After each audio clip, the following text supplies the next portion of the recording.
Et bonjour à tous les amis, comment allez-vous en ce dimanche 30 novembre?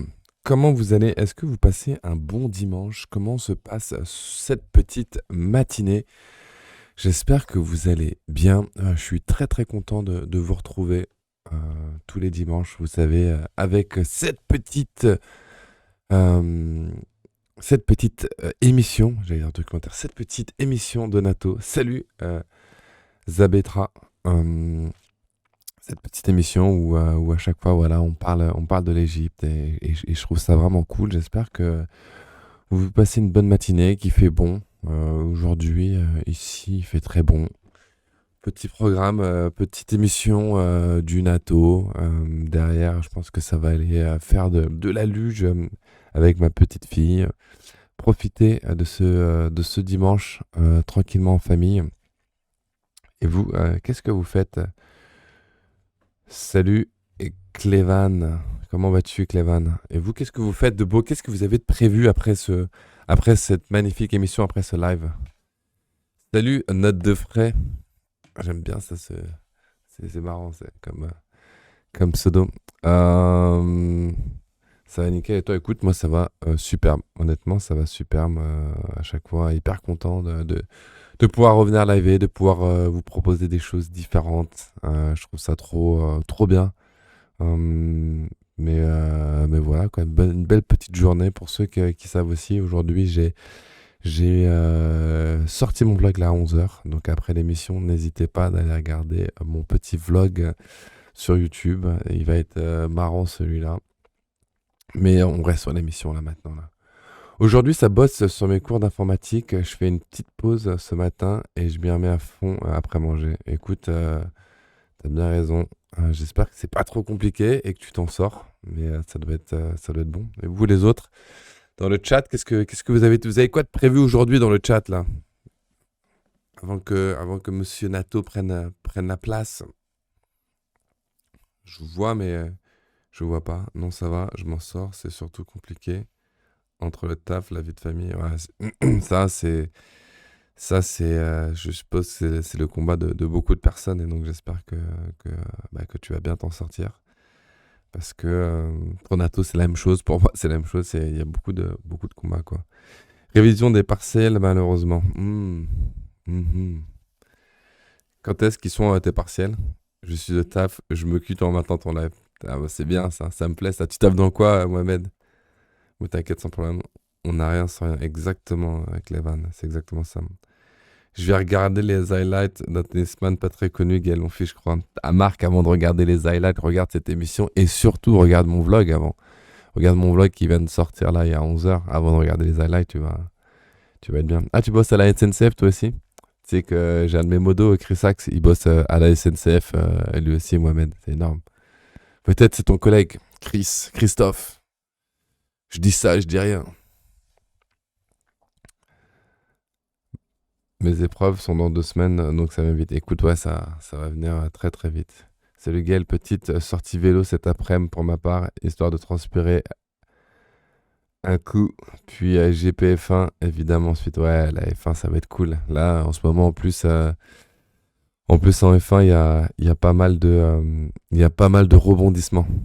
Bon, bah, les amis, je vais vous laisser entre de très très bonnes mains.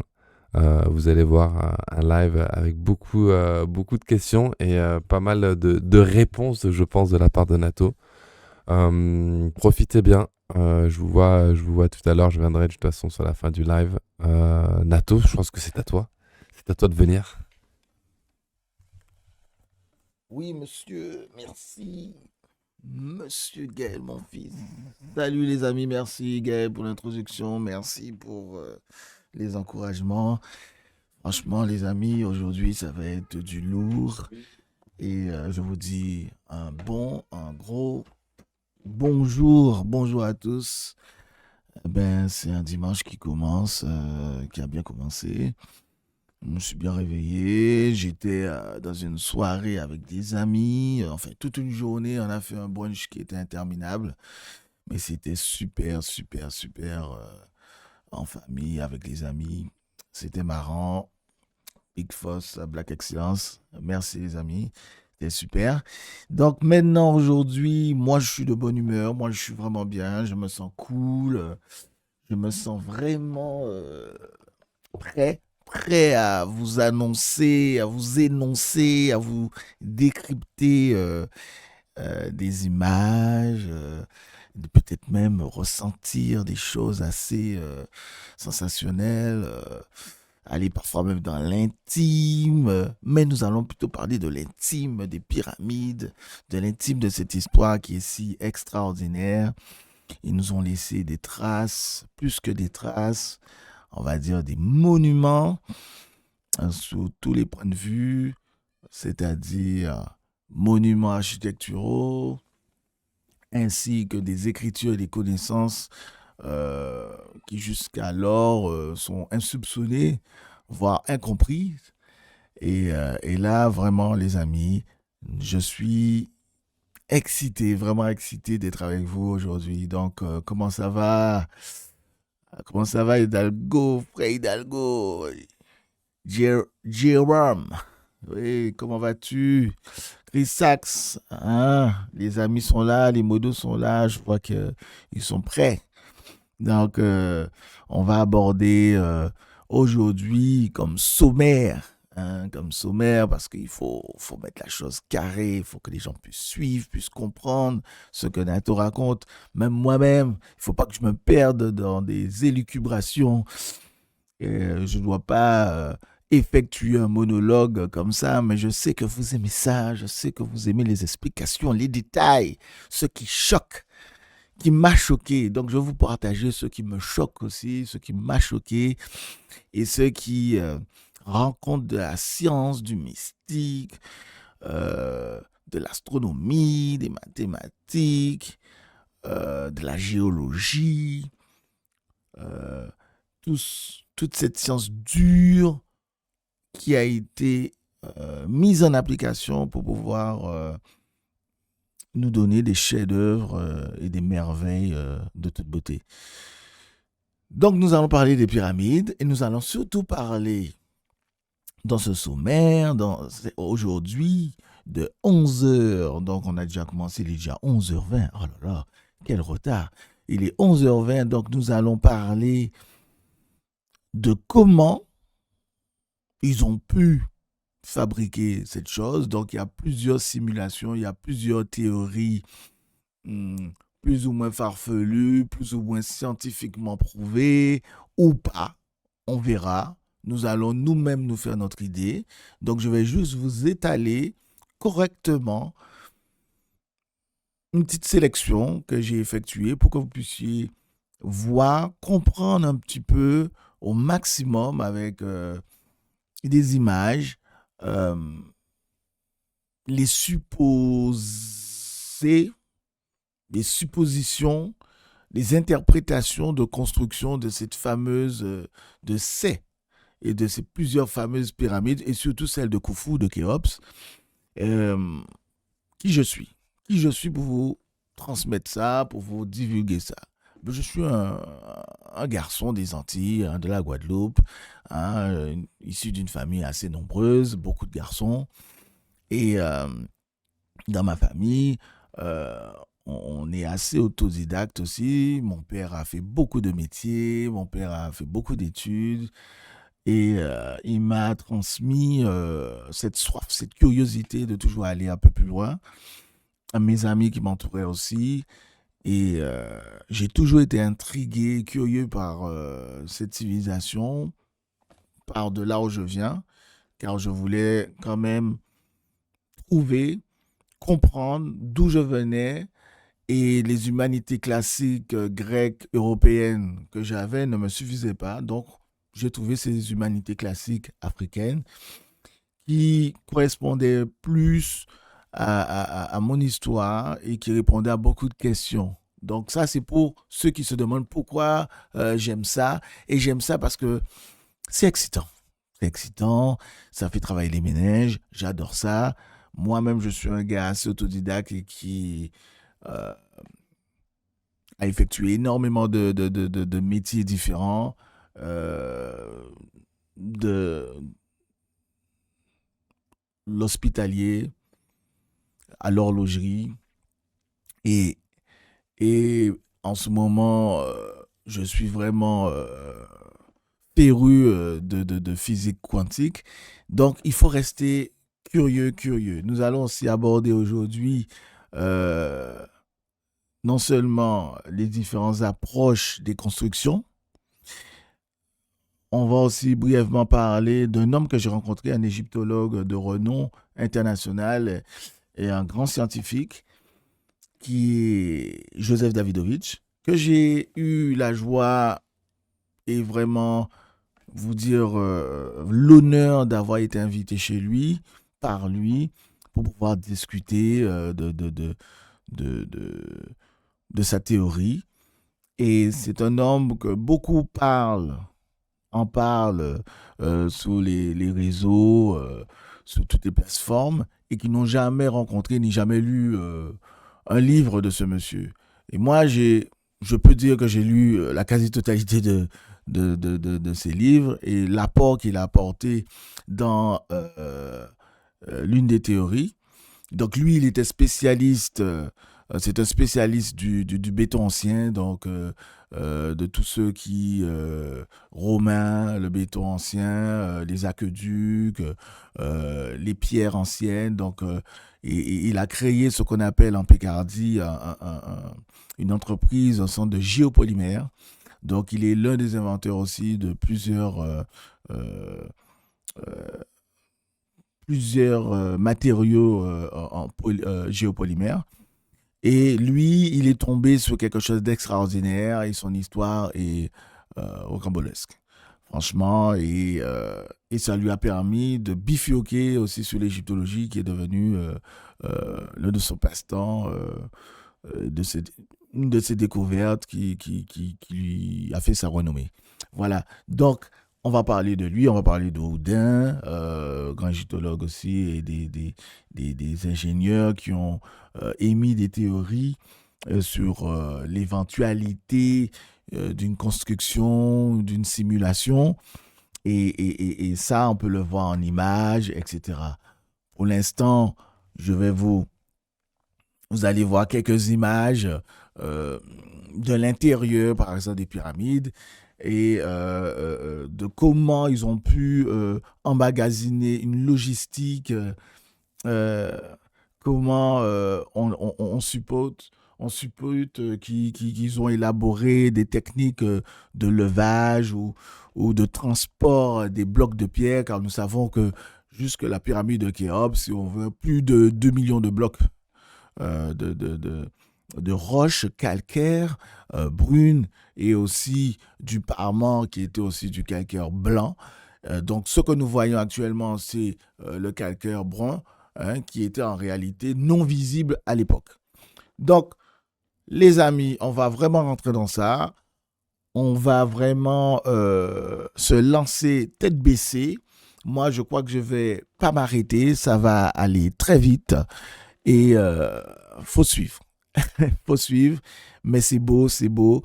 Et vraiment, je vous invite au du roi qui se trouve à un tiers de la pyramide. Là, je fais pause. Nous sommes exactement dans la salle très problématique qu'on appelle la salle des rois. On suppose qu'il y a un roi qui a été enterré, mais nous n'avons jamais, jamais trouvé de momie. Donc là, vous voyez comme moi qu'il y a un sarcophage euh, cassé, hein, hein, qui se trouve au fond de cette chambre du roi. Donc, la pyramide en question a une architecture interne assez bizarroïde. Donc, on ne comprend pas vraiment, en fait. Et là, vous voyez les murs, vous voyez la lumière. Je ne sais pas si vous êtes devant votre écran ou si vous écoutez dans votre cuisine, dans vos WC, dans votre chambre, le podcast. Mais il y a quand même des images. Je divulgue des images et on rentre vraiment dans le lard du sujet. Donc là, on rentre vraiment dans le noyau du sujet de la construction des pyramides. Donc nous savons que cette pyramide, comme nous voyons, est à plusieurs passages que nous avons vus. Là, on est en train de vous montrer les murs et des blocs énormes de cette pyramide. Voici la vue extérieure. Ce que vous voyez en bas, c'est en fait le fameux bateau qu'ils ont rapatrié au musée que nous avons vu la dernière fois euh, dans un podcast précédent, qu'ils ont, durant la cérémonie de l'ouverture du musée, du nouveau musée du Caire, ce fameux bateau, la barque qui emmène euh, le soleil, enfin qui traverse le Zéphyr, qui traverse l'Atlas, qui traverse Nout, euh, pour dire vraiment son nom, ce ciel étoilé dans notre système qu'on appelle la Voie lactée. Donc, cette Voie lactée qui est représentée par une vache, comme je l'avais expliqué ultérieurement, que les Égyptiens procèdent par euh, une découverte qu'on appelle la précision des équinoxes, qui détermine l'ère dans laquelle nous situons. Actuellement, nous sommes dans l'ère du Verseau, nous avons terminé l'ère du Poisson. Donc, Dieu était représenté, la couronne de Ra était représentée par cette tête zoomorphique zodiacale qui était la vache ou le taureau. Donc, c'est pour ça que parfois, vous avez vu sur les murs, sur les hiéroglyphes, une femme qu'on a appelée déesse, qu'on appelle Hathor, et qui a une couronne, qui a une fameuse corne de vache avec le fameux disque sur la tête. Donc, c'est la représentation de Dieu dans l'ère que nous situons. Et comment ils ont pu déterminer ça? Simplement par le lever héliaque, c'est-à-dire lorsque le rayon du soleil arrive à l'horizon, nous nous trouvons face à une constellation qui surplombe en tête du soleil. Donc, quand le sphinx regarde l'horizon, en réalité, il se regarde lui-même, il regarde la constellation qui se lève avant le soleil. Donc, c'est vraiment un secret qui a été assez gardé pendant longtemps, qui a été révélé par des scientifiques assez curieux, qui sont restés très curieux, Robert Bauval, etc., et plein d'autres. Et donc, ils ont compris qu'en fait, que ces pyramides étaient en réalité construites en fonction d'une constellation qu'on appelle la ceinture d'Orion. Donc, vous avez déjà entendu parler de ça, la ceinture d'Orion, qu'est-ce que c'est? Et en fait, qu'est-ce que les Égyptiens essaient de nous dire? C'est quoi cette ceinture? C'est quoi cette constellation? Pourquoi les pyramides pointent sur cette constellation? Etc. Voilà. Regardez l'intérieur en transparence de cette pyramide qu'on appelle de Khufu. C'est la prononciation non conventionnelle, mais qui, selon beaucoup d'études depuis de nombreuses années, on sait qu'on prononce Khufu et non Khéops, parce que Khéops, personne ne sait appeler Khéops en Afrique. Pourquoi? Parce que c'est une langue. Les hiéroglyphes, comme précédemment, je vous l'avais expliqué dans un podcast, les hiéroglyphes procèdent par, c'est une langue consonantique, c'est-à-dire il n'y a que des consonnes, on n'écrit pas les voyelles, et les voyelles sont prononcées selon la langue, le dialecte de la région. Donc, ils ont créé un système de langage sur l'image et la prononciation des objets et de l'homophonie du mot. C'est-à-dire, par exemple, si on veut parler de la vérité, dans le mot vérité, on entend vers, donc ils vont présenter 3 images. Phonétiquement, on entend vers, par exemple, un vers de terre. Je vous donne une image à la française, hein. Un ver de terre, un verre, l'objet, le contenant que l'on boit, et vert peut-être la couleur.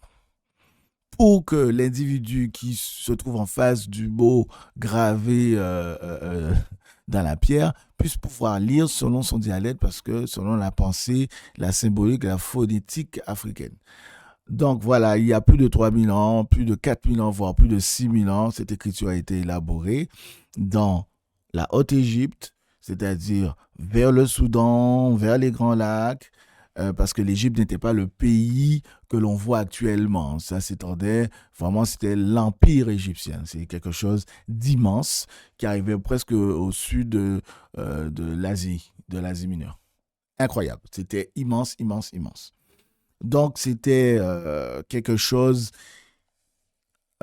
vraiment d'élaborer cette langue qu'ils ont appelée Médo-Nétché ou Médo-Nétchère, il y a plusieurs prononciations. Médo qui veut dire les paroles et Nétché qui veut dire de Dieu. Pourquoi? Ce n'est pas mystique, ce n'est pas religieux, c'est tout simplement que pour élaborer une langue selon leurs critères, leurs pensées symboliques, il fallait que réunir une connaissance énorme sur les objets et sur les choses, les animaux qui existent, ce qui leur permettait éventuellement de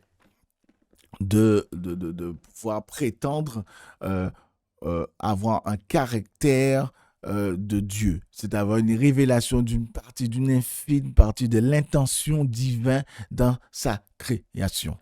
Donc c'est la manifestation de Dieu dans sa création ont permis aux hommes, il y a plus de 6 voire 10 000 ans, d'élaborer une langue qui leur permettait de pouvoir prétendre comprendre la pensée de celui qui a créé ce qui nous entoure, en tout cas l'environnement propice pour que la vie de nous, êtres pensants, êtres sapiens sapiens, puisse exister et voire coexister en toute harmonie dans un écosystème assez complexe. Donc c'est l'étude approfondie des animaux, de la flore, de la faune, qui ont permis, et de la géologie, qui ont permis aux Égyptiens en réalité d'élaborer cette langue. C'est pas quelque chose c'est vraiment quelque chose de vraiment construit, parce que leur langue, comme disait Champollion, comporte 3 systèmes qui est extraordinaire. C'est-à-dire que elle est figurative, elle est phonétique et elle est idéographique. C'est-à-dire que tu as l'idée du mot, tu as le dessin du mot et tu sais comment formuler, vocaliser ce mot. C'est le phonème. C'est extraordinaire d'avoir les 3 systèmes dans une seule langue. C'est-à-dire que le mot se suffit à lui-même, il s'explique par lui-même selon la pensée symbolique du peuple qu'il a élaboré, etc. Donc, par exemple, je peux vous donner un exemple d'une pensée symbolique, comme ça vous allez voir un peu de quoi je parle, parce qu'on ne parle pas dans le vent avec Nato, on essaie d'expliquer des détails, des choses que les gens ne veulent pas qu'on sache, parce que ça permet de rentrer dans des questionnements, dans des choses assez élaborées. Tout simplement, une pensée symbolique, par exemple, nous, dans notre langue, dans certaines langues africaines ou dans des langues, moi je viens des Antilles, on ne va pas utiliser, par exemple, le système qui dit ce chat est très gris. On ne va pas dire le chat est gris foncé. Ça, en français, tout le monde a compris, il est gris foncé ou il est gris clair. Mais nous, on va procéder à un système qui est très, très propre à certaines régions d'Afrique et un système linguistique africain, c'est de répéter plusieurs fois le même mot pour renforcer l'idée de la chose. Par exemple, on va dire, au lieu de dire que le chat est gris foncé, on va dire que le chat est gris-gris, voire gris-gris-gris-gris. Et on va répéter le mot plusieurs fois pour renforcer l'idée par une répétition du mot que le chat, pour nous donner la véritable couleur du chat dans notre imaginaire. Donc, on va dire, le chat était gris, gris, gris, gris, gris, avec l'accent si vous voulez. Voilà, mais c'est vraiment ça, quoi. Donc, vous avez vu, vous voyez avec moi, donc, l'égyptologie, les hiéroglyphes procèdent de ça. Et C'est extraordinaire. Donc, il procède vraiment par une pensée symbolique. Un autre exemple, par exemple, si on répète 2 fois le mot, par exemple, on va dire boa boa, la pensée symbolique, c'est de dire qu'il y a 2 fois la même chose. Donc, boa boa a forcément une île jumelle. C'est forcément un binôme, c'est forcément gémellaire. Voilà, c'est ça. La gémellité, eh ben on va articuler, on va appeler le lieu géologiquement, géographiquement, topographiquement, on va dire boa boa. On sait qu'il y a forcément 2. Dans notre image, on n'est pas obligé de dire il y a 2 îles l'une à côté de l'autre. Non, on va dire boa boa. On va l'appeler boa boa pour dire, pour signifier qu'il y a un archipel, en tout cas double, au moins double. Donc, ils vont dire boa boa. Donc, c'est le même système de pensée symbolique comme ça. Ils ne vont pas dire il y a 2 îles. Non. Le mot lui-même, le fait de succéder, de répéter 2 fois le mot, s'articulait comme ça. Donc, c'est un signifiant qui permet de comprendre une gémelléité. Voilà. Voilà une petite explication. Alors, ce que vous voyez en face de vous, c'est la vallée des rois. Donc, la vallée des rois, c'est toujours à l'ouest, parce que l'ouest, c'est le soleil couchant. Pour ceux qui connaissent pas, je vous taquine, qui connaissent pas la direction que prend le soleil dans août. Euh, donc, le soleil se lève à l'est, les amis, et se couche à l'ouest. Donc, si le soleil se couche à l'ouest, donc, il se meurt. Il meurt dans l'horizon. Il se couche dans l'horizon. Donc, il se couche à l'horizon et donc, le défunt est placé au soleil couchant. C'est magnifique. Ça aussi, c'est une pensée symbolique. C'est-à-dire que on a quelque chose de factuel et on ramène cette image du ciel sur terre. Donc là, qu'est-ce qu'ils ont fait? Eh bien, le défunt est enterré. Donc, une civilisation, la définition d'une civilisation, je vous la résume un petit peu. Il faut être sédentaire, l'agriculture, et ensuite, euh, vraiment le troisième système qui permet de dire que c'est une civilisation, c'est comment enterrer ses morts. La procession, tout le cérémonial, toute la philosophie de l'enterrement d'un individu, d'un être vivant. Donc, ils enterraient les êtres vivants, avec aussi les objets qui les ont accompagnés. Donc, c'est tout à fait logique pour eux d'enterrer ceux qui ont précédé et qui précèdent et qui ont la puissance et la responsabilité de représenter, d'incarner ce que Dieu veut que nous fassions ou que cette puissance déique, cette puissance créatrice, euh, euh, l'indication, le but qu'il veut que nous menions dans cette vie terrestre. Donc, en réalité, les pharaons, pour ceux qui ne le savent pas, sont des popes. Ce sont des papes, en réalité. Le mot pharaon est assez récent. On ne le voyait pas comme ça. On l'entend parce qu'on est d'une génération où on a beaucoup entendu ce mot pharaon, comme ça on sait que c'est les rois. Mais c'est parce que ça sous-entend pas, ça n'a pas la même connotation qu'un roi européen comme on l'entend. Ils sont vraiment comme un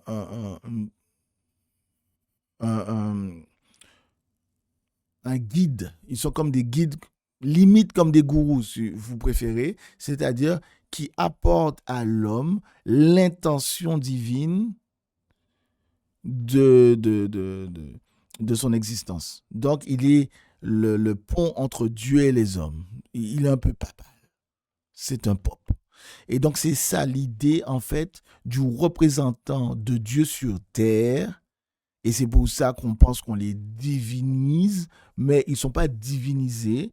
Ils sont simplement honorifiés du fait qu'ils ont accumulé, qu'ils ont accepté le lourd fardeau d'avoir été le réceptacle le réceptacle d'une pensée divine de comment vivre sa vie à l'instant T pour pouvoir divulguer la connaissance, le bonheur pour l'individu. C'est extraordinaire et c'est une autre façon de penser la royauté. Donc la royauté, elle est déjà matriarcale, comme je l'avais dit précédemment, c'est-à-dire que c'est toujours la mère, la femme qui permet à l'homme d'exercer le pouvoir de la force. Mais c'est toujours la femme qui possède les terres, c'est la femme qui a la lignée royale en elle, etc., etc., car Dieu est une femme, entre guillemets.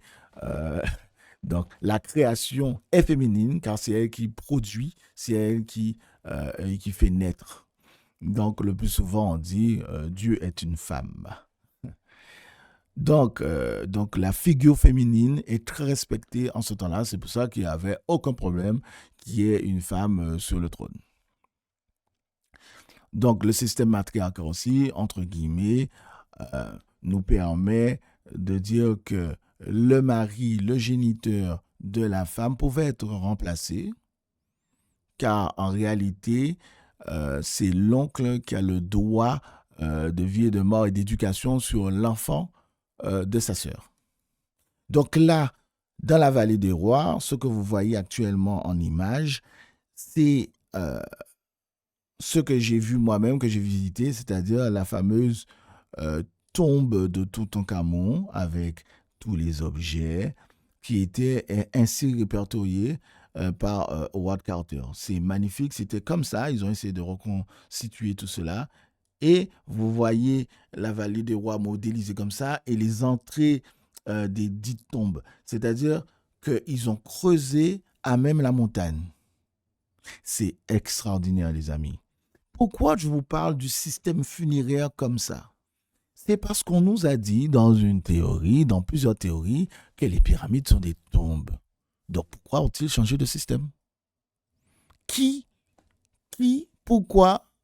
Dites-moi les amis, dites-moi pourquoi ont-ils changé de système. Donc là, nous voyons que le système pour enterrer les rois et les reines, puisqu'il y a la vallée des rois, ça c'est la vallée des rois, parce que je le reconnais, je suis monté sur mon monticule de terre là, j'ai attrapé le vertige, j'ai eu le vertige pour la première fois de ma vie, je vous l'avoue les amis, j'ai eu le vertige ici même. Donc là, à cet endroit précis, je suis monté parce que je voulais aller vers la vallée des reines de l'autre côté. Et j'ai pas pu y aller. Il a attrapé le vertige. C'était horrible. J'ai dû marcher à 4 pattes pour redescendre. Le vertige, vraiment, je ne veux pas que vous l'ayez. Mais si ceux qui m'entendent savent très bien de quoi je parle, tu as l'impression que la terre vient vraiment vers toi. Ça t'attire comme un aimant. Donc ta tête part la première vers le sol. C'est horrible. Donc j'ai eu le vertige exactement à cet endroit que vous voyez ma souris, je crois à l'écran. C'était horrible. J'ai dû redescendre tout ça avec ma femme et avec le guide qui était formidable. Je suis redescendu limite les mains au sol parce que j'étais déséquilibré. Le vertige m'empêchait de marcher sur mes deux pieds. C'était horrible. Alors que c'est pas très haut. Hein. C'était pas très haut. Donc voilà les amis, même le vertige peut vous prendre littéralement en allant visiter l'Égypte. Tu as le vertige intellectuel, tu as le vertige de la connaissance visuelle de tout ce que tu vois. Et physiquement aussi, ton corps décroche. C'est incroyable. J'ai reçu quelque chose là. Et en fait, c'était pour la visite du sépulcre, du dernier sépulcre de Toutankhamon. Donc voilà les amis, voilà, c'est magnifique, c'est bien modélisé, c'est exactement comme ça qu'ils l'ont fait. Regardez-moi en 3D. Donc regardez la profondeur. Donc je sais normalement c'est celui-ci qui est Toutankhamon.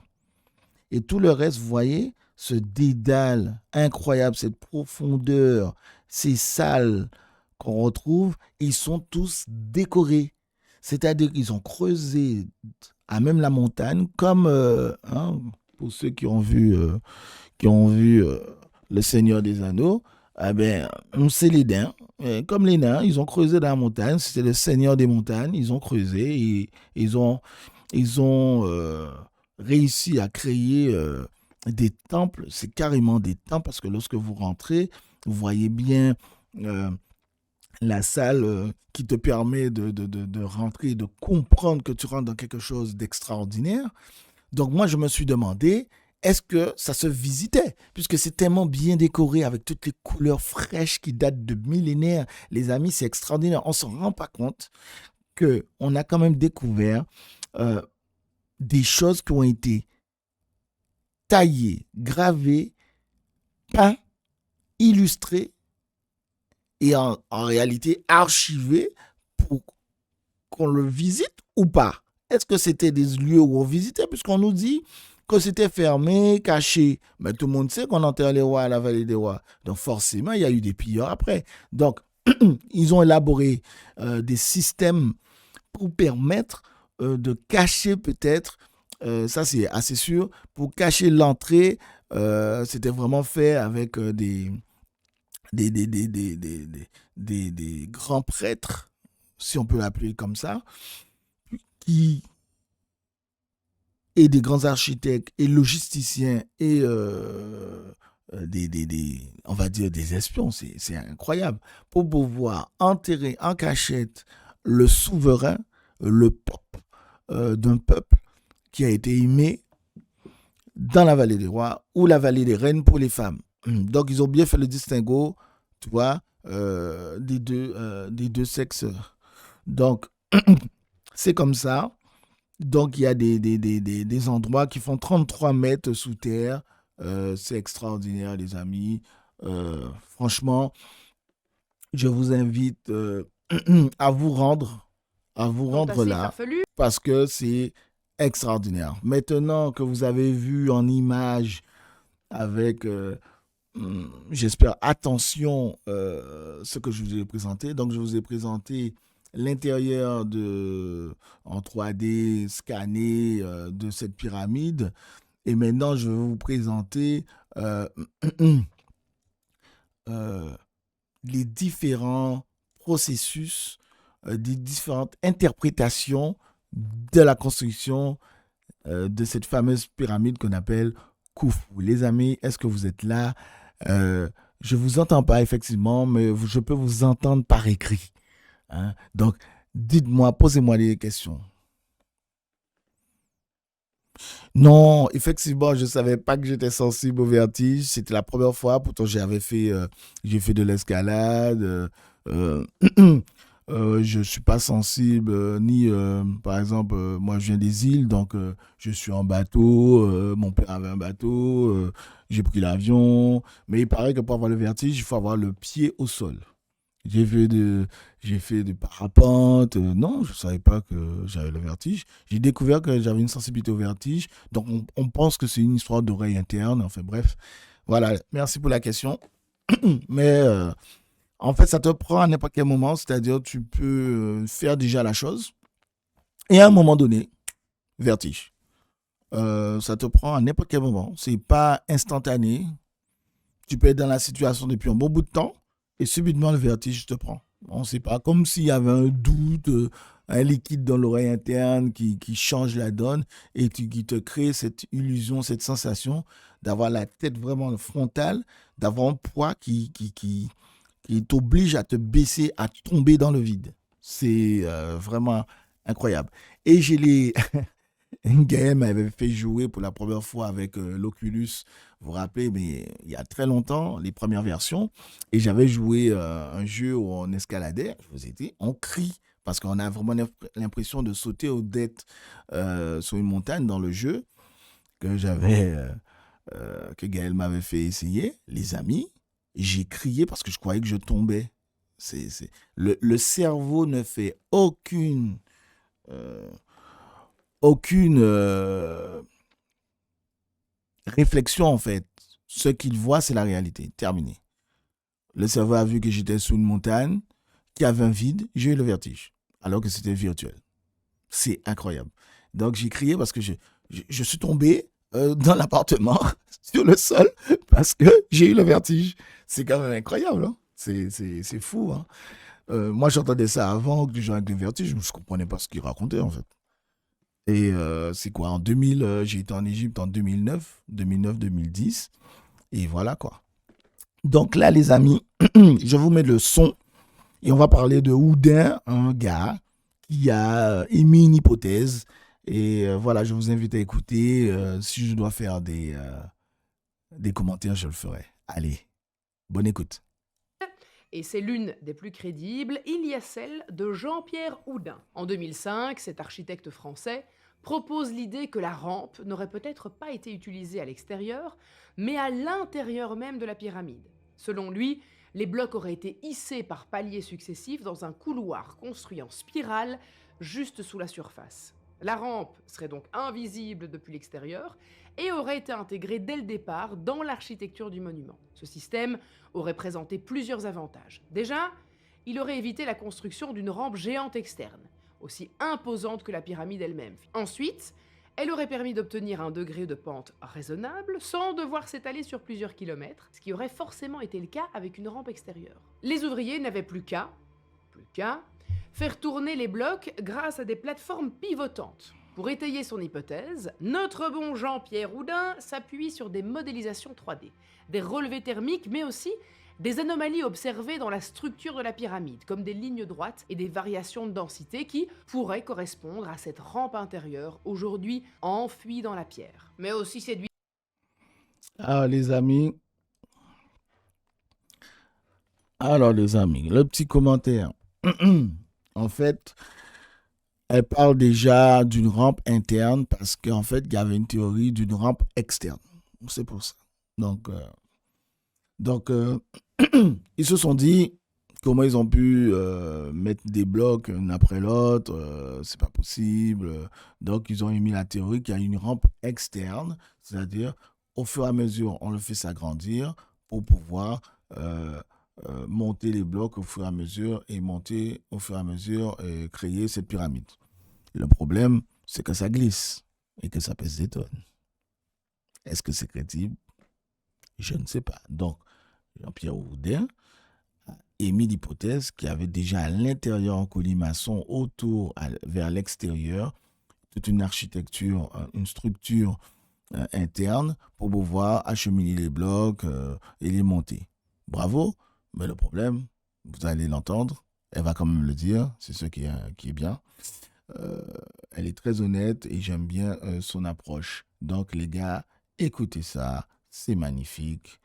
C'est ici, c'est avec Nato. Ni par où aurait-elle commencé? Ou encore comment les premiers virages auraient-ils été creusés à l'intérieur d'une structure encore en construction? Cette technique ne nous dit pas non plus comment les derniers blocs, ceux situés tout en haut de la pyramide, auraient pu être posés alors qu'ils auraient manqué de recul pour y arriver.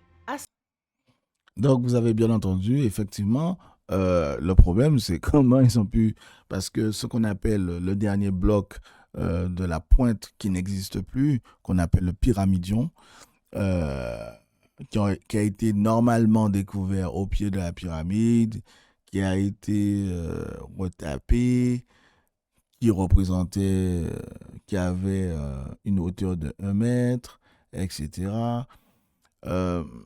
Voilà, on se demande mais comment ils ont pu faire le dernier bloc en haut. Ça ne tient pas debout. Ça tient debout jusque-là, mais c'est compliqué. Et elle a quand même dit, et c'est ça qui est extraordinaire, j'aime bien les gens qui sont honnêtes intellectuellement. Et ça, j'aime. Donc, on continue un peu son explication. Et j'aime bien. Écoutez.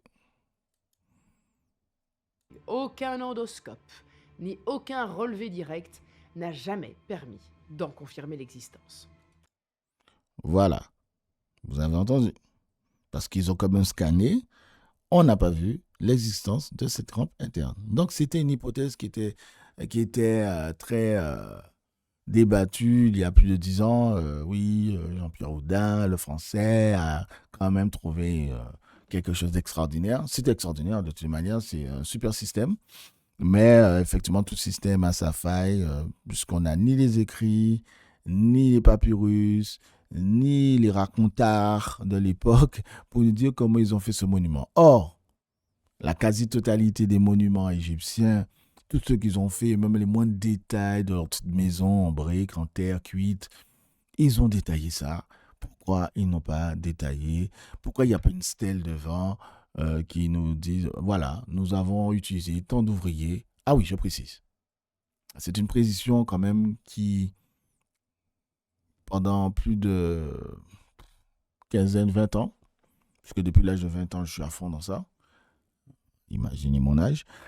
Ça fait 20 ans que je suis à fond dans ça. Et au début, c'était parti, vous l'avez tous vu dans les films hollywoodiens, hein, ils continuent à le faire alors que ça a été réfuté scientifiquement et archéologiquement. Il n'a jamais eu d'esclaves. Ce pas des esclaves qui ont construit ça. C'est faux, archi faux. Et c'est pas le nombre inimaginable de combien d'ouvriers extraordinaires ou d'esclaves qui ont construit ça à coups de cravache et de fouet. Non.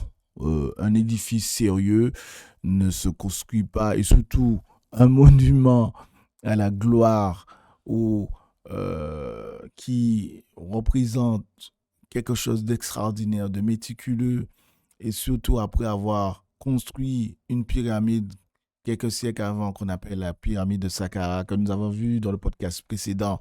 Vous avez vu qu'il y avait quasiment une ville souterraine sous Saqqara.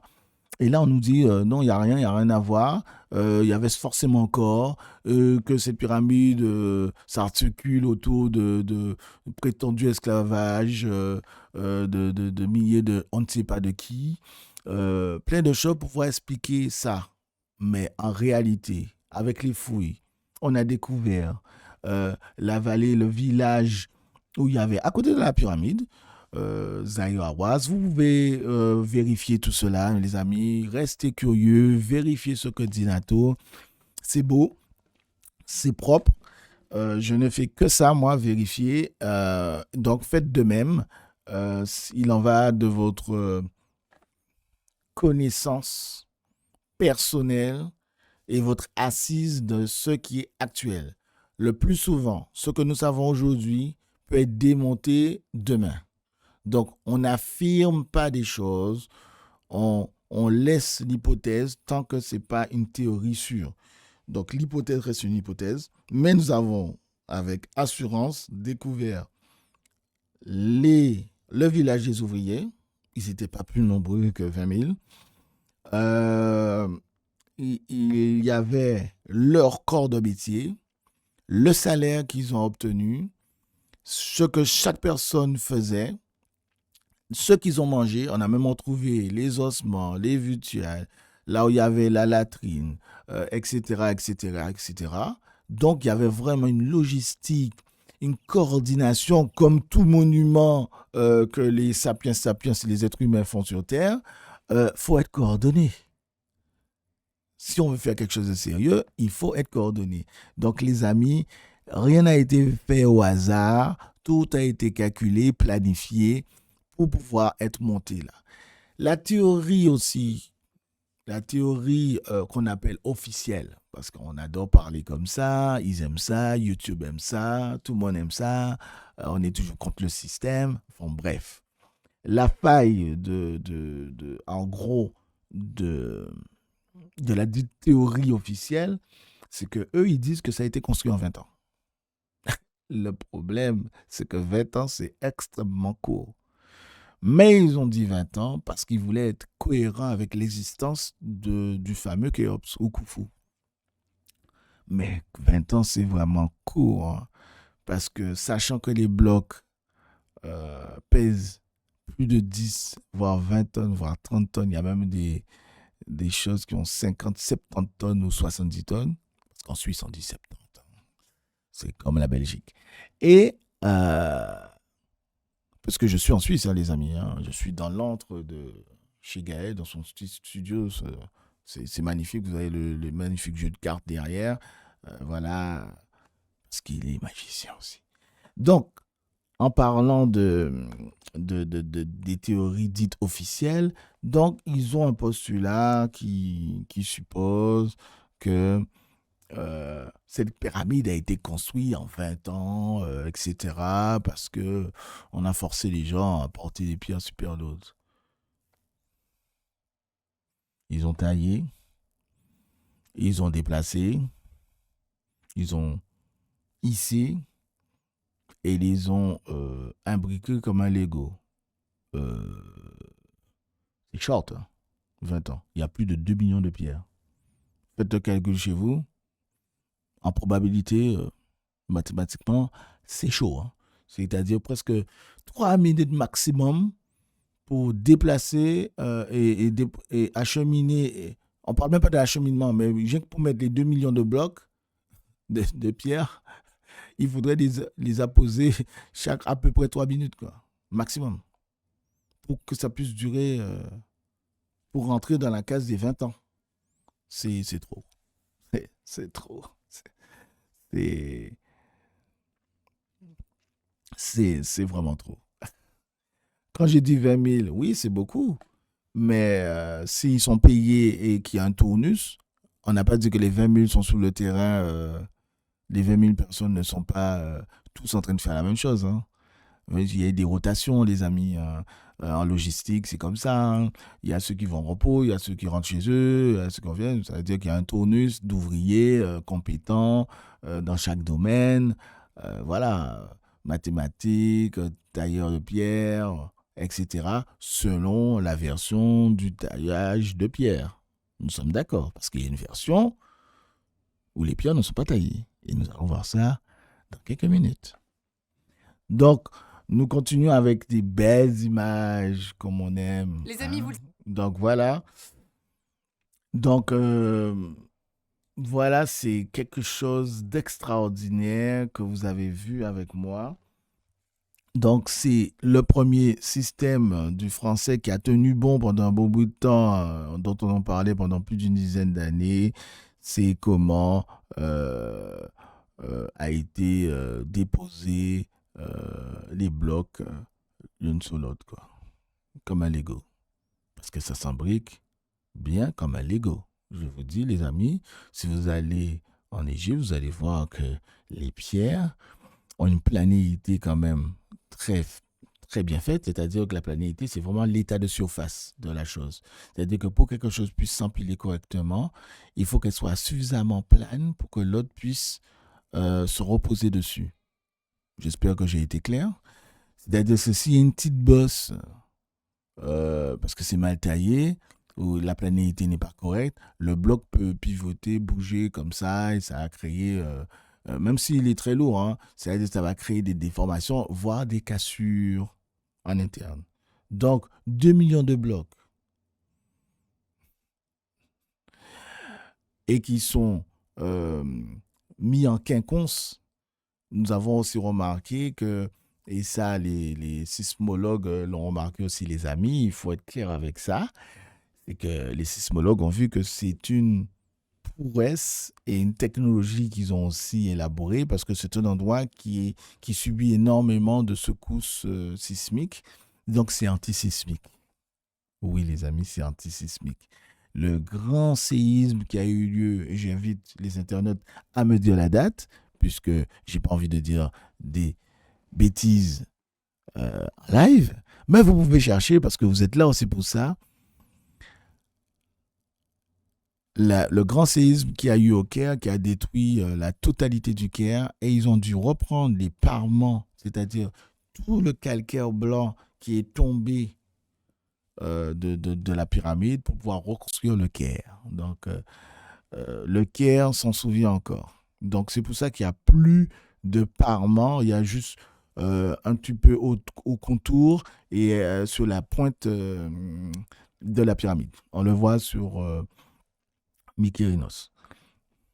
Donc, les amis, qu'est-ce que l'on va voir encore comme idée, comme théorie alternative à la dite théorie officielle de la construction des pyramides? Oui, c'est 100 000 pierres chacun. Ça veut dire qu'un individu, s'il n'y a que 20 000 personnes, il y a 100 000 pierres qu'il doit acheminer et réajuster. Vous voyez, c'est pas crédible. C'est pas crédible. Logistiquement, c'est comme ils le disent eux-mêmes, c'est pharaonique. Mais en réalité, c'est juste que on est loin de l'idée de comment ils ont fait. En fait, on ne sait pas. On ne sait pas. On ne sait pas aussi pourquoi ils ne nous ont pas donné. Enfin, on a une petite idée. Pourquoi ils ne nous ont pas donné le secret de la construction des pyramides. Mais euh, j'ai une petite idée en tout cas. Mais c'est quelque chose qui vraiment qui nous oblige à respecter les gars. On est obligé de respecter cette nation. Donc, les hommes, les amis, les femmes, les enfants qui m'écoutent, nous allons passer maintenant à une autre voie alternative de cette dite construction de ce monument extraordinaire. Alors, je voudrais, pendant, je vais vous poser une petite question pour voir si vous êtes là avec moi. Les amis, une petite question. Quel est le monument et à quelle époque, quel est le monument qui a dépassé la hauteur de Khufu de Khéops? Hein? C'est une question à 1 million de dollars. Quel est le monument et combien d'années sépare le monument qui a dépassé la hauteur de la pyramide de Khufu? Comme ça, je saurai si vous me suivez. Allez, le premier qu'il trouve, je dis son blaze.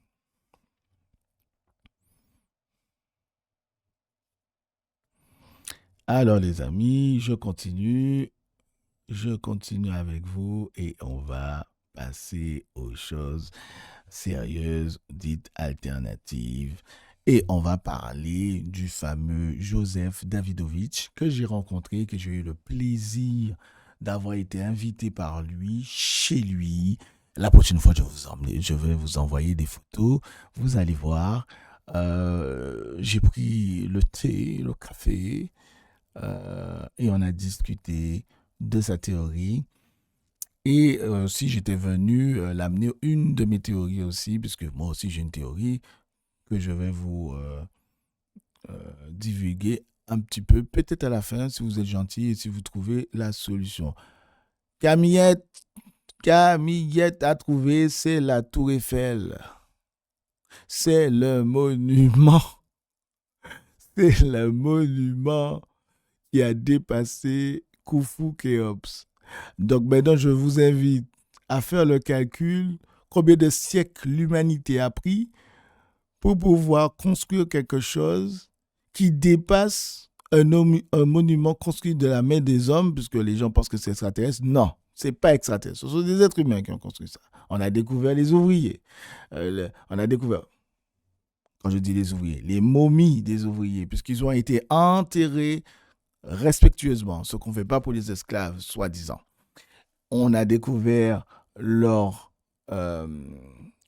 profession, etc., puisque c'est écrit dans les caveaux, c'est écrit dans les sépultures, et c'est écrit aussi dans les papyrus qu'on retrouve dans les momies. Oui, c'est la Tour Eiffel, 1901, exposition universelle, 1901, Gustave Eiffel a créé l'événement, un bâtiment, un monument qui est devenu forcément monument. La fameuse Dame de Fer, la Tour Eiffel, a été érigée, initiée par Gustave Eiffel, qui est un grand ingénieur. Donc lui, il a fait l'inverse de la pyramide. Vous avez compris ou pas?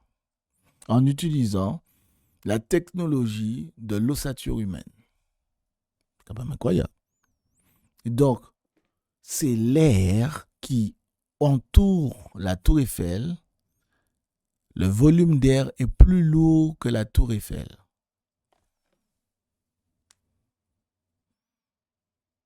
On travaille les ménages. Donc, il a fait exactement l'effet miroir, mais contraire, de la pyramide de Khufu. Oh, j'ai dit Képhren parce que j'étais en train de lire ce que la hélice a écrit. Non, c'est bien la Tour Eiffel. Eiffel a été un initié. En tout cas, nous savons qu'il avait été un grand initié. Ils ne s'en cachaient pas avant. Ils étaient dans la Franc-Ma. Et la Franc-Ma, oui, il s'arroge le droit d'avoir eu des secrets tirés de l'Égypte ancienne. Voilà. Mais on ne rentre pas aujourd'hui de ça dans ce débat. Nous parlerons de ça une autre fois. Donc, restons concentrés. Effectivement, Eiffel, donc Cocorico, la France a édifié le monument qui a dépassé de quelques mètres, avec l'antenne 300 mètres, et la pyramide de Khéops faisait 268, quelque chose comme ça. Donc, il y a quand même 40 mètres de plus ou 30 mètres de plus.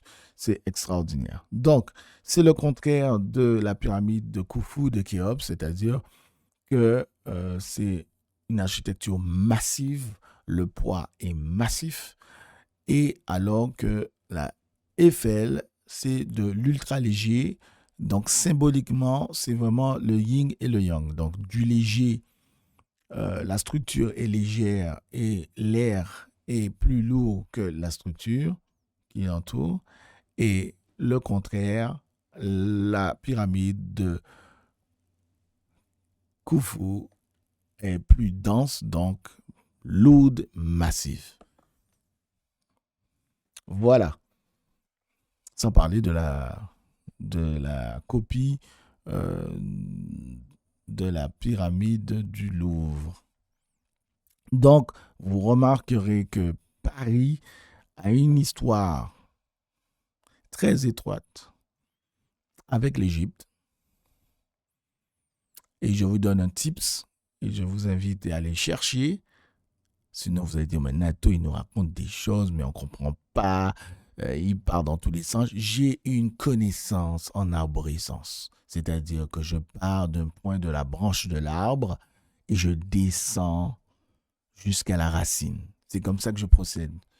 Vous me parlez de telle chose et je vais faire une digression jusqu'à arriver à la racine, à la nature de cette connaissance. Et c'est ça que j'adore faire. J'adore ça. Donc, j'ai une mémoire en arborescence, une connaissance en arborescence. Donc, ne me titillez pas partout. Il faut qu'on revienne, voilà, aux simulations, aux différentes interprétations de la construction de la dite pyramide. Donc, bravo à Camillette qui a trouvé que c'était la Tour Eiffel. Donc, il y a plus de 3000 ans qui séparent encore, pour ne pas dire 4000 ans qui séparent la construction de la pyramide de Khufu et celle de la Tour Eiffel. Donc maintenant, nous allons parler de Joseph Davidovich. Dès la fin des années 1970, le chimiste français Joseph Davidovich propose l'idée que les blocs de la pyramide n'auraient pas été taillés dans la roche, mais fabriqués sur place. Vous avez entendu.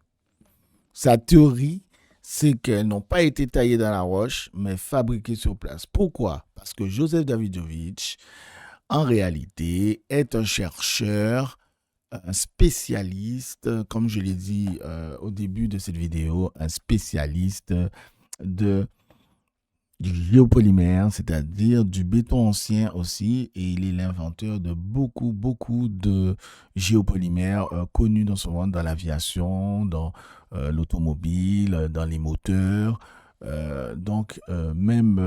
Vous pouvez vérifier, donc c'est en Picardie, géopolymère, vous tapez Joseph Davidovich et vous allez voir tout ce qu'il a accompli, les livres qu'il a publiés. Ils ont bâti les pyramides, nouvelle histoire des pyramides, etc.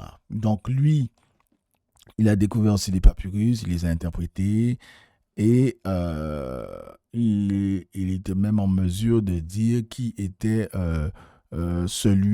l'architecte de Gizeh, du plateau de Gizeh, car nous savons que Saqqara, c'était Imhotep. Imhotep avait élaboré une technique pour créer la pyramide, la première pyramide, le premier monument de plus de 60 mètres de haut, et qui était le premier monument de l'humanité, qui était aussi haut, connu jusqu'à maintenant. Peut-être qu'il y en avait un autre, mais en tout cas, connu, c'était Saqqara.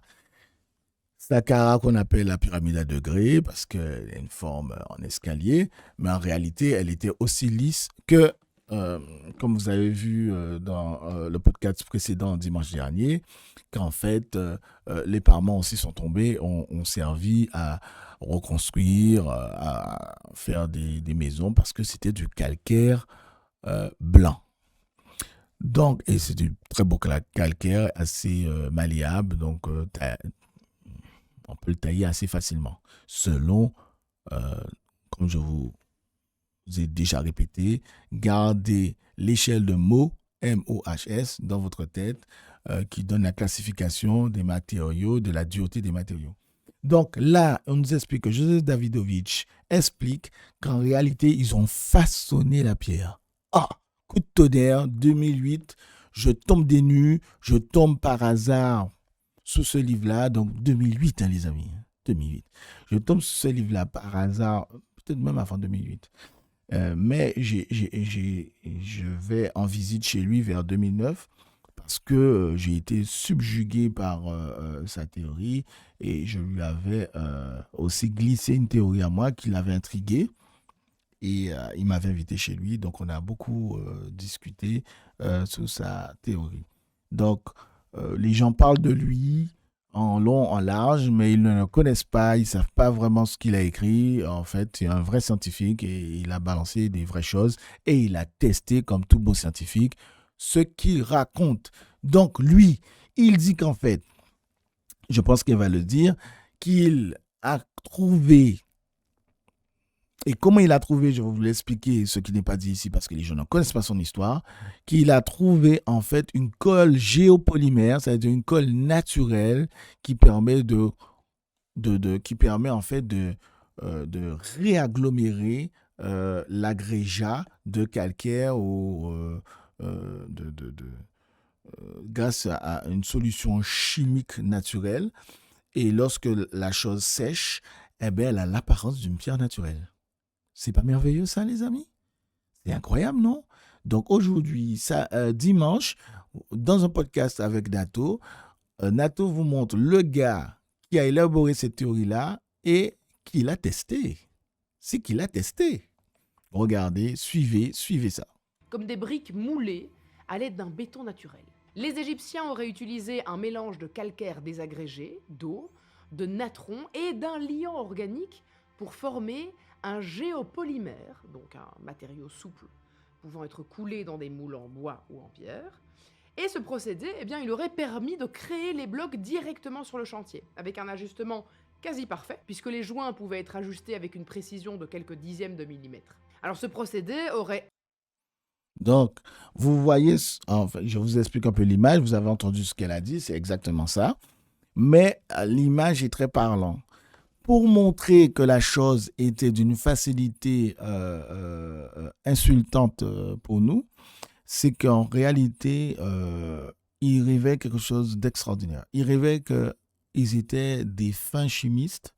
N'oublions pas que le mot alchimiste vient de chez eux, et ensuite les Arabes du monde arabe, alchimia, qui veut dire la chimie, mais qui utilise le terme kémia, dont le nom de l'endroit où vivent les hommes d'Afrique, qu'on appelle Kemet, Kémétrie, Tamérie, donc Kem, qui veut dire terre noire. Donc alchimia, l'alchimie, le mot alchimie vient de là en réalité.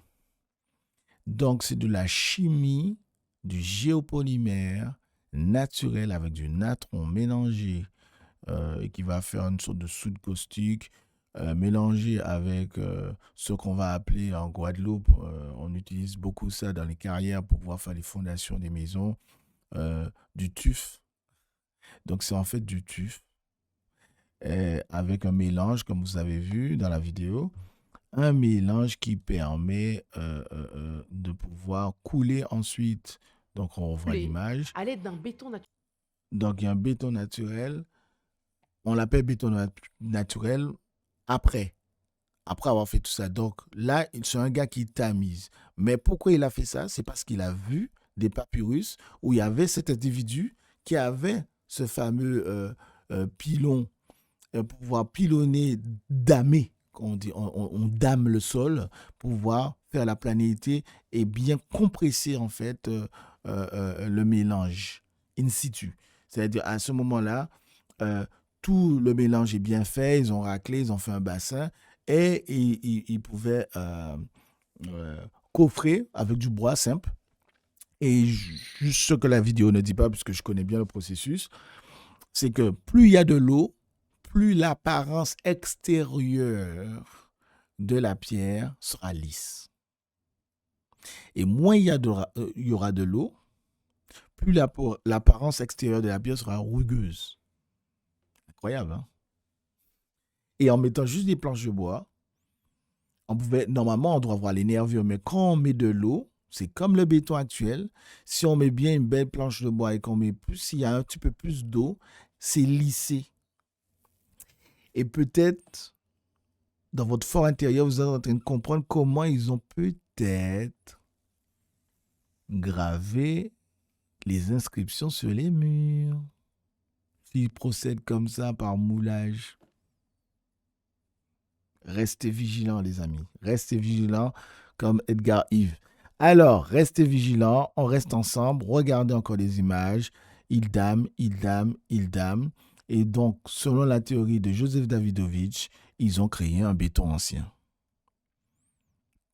Donc, il le décoffre après et on obtient... donc, il a créé une mini-pyramide. Voilà, vous le voyez. Vous voyez bien... Donc, vous voyez sous l'image ce que je viens de vous dire. Quand le coffrage, il explique en réalité. Vous pouvez voir la vidéo en anglais. Je crois que la version française est très dure à voir. Mais en réalité, il explique que moins il y a de l'eau, ça a vraiment l'apparence d'une pierre naturelle.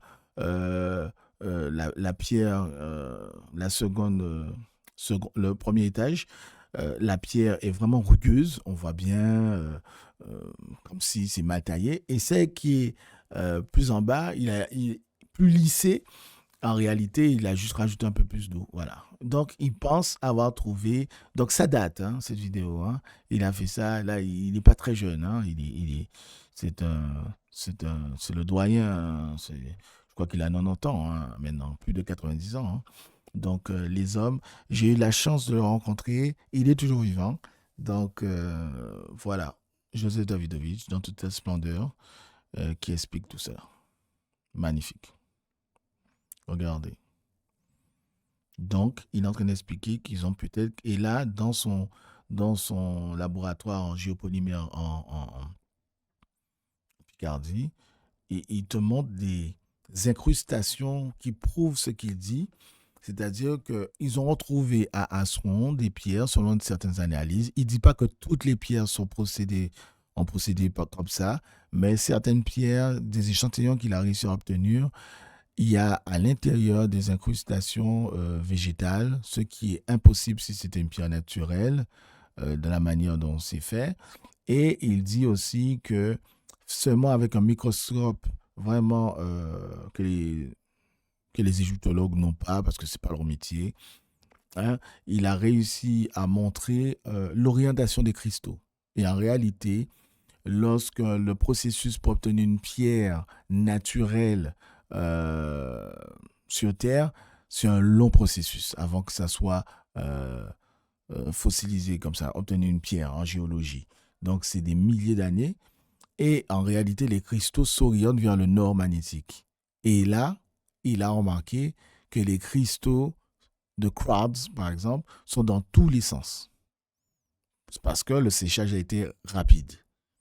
Donc, ils n'ont pas eu le temps d'être orientés vers le nord magnétique. Donc, ça, c'était vraiment incroyable. Sa découverte était vraiment incroyable. Donc, ça avait fait un tollé à l'époque. Et donc, il est contredit, il est remis en question, mais tôt ou tard, on va revenir encore à sa théorie. J'y crois à 70%, même plus, je pense, non, la vérité, à 90%, sa théorie est juste parce qu'elle est prouvée scientifiquement, c'est-à-dire que on a vraiment, certaines pierres ont été créées par rapide, par béton, par géopolymère. Réagglomération, ça a été réaggloméré, des pierres réagglomérées, c'est le terme qu'il utilise, des pierres réagencées, c'est-à-dire on concasse tout ça, il y a ça vraiment, alors pour ça, il y en a en Égypte, et ensuite il fallait forcément acheminer de l'eau, et c'est là il y aura la deuxième version qui est en train de faire un tollé en ce moment.